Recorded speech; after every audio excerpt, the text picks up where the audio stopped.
আমার স্ক্রিনে একটি ছবি দেখছেন।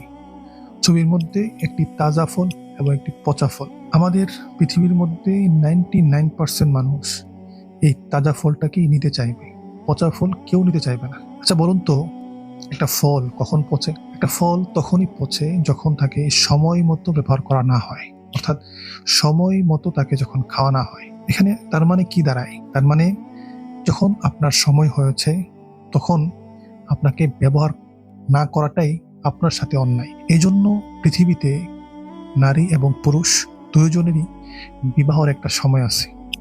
যদি ছেলে কিংবা মেয়ে তাদের প্রাপ্তবয়স্কে তারা যদি বিবাহ না করে, তাহলে সমাজের মধ্যে অশ্লীলতা ছড়িয়ে যাবে। এখন বুঝতে পারছেন বিবাহ করাটা কেন অন্যায়? এই জন্য বাম কিংবা ইসলাম বিদ্বেষীরা চায় না সমাজে বিবাহিত সম্পর্ক বাড়ুক আর বিবাহ বহির্ভূত সম্পর্ক কমে যাক।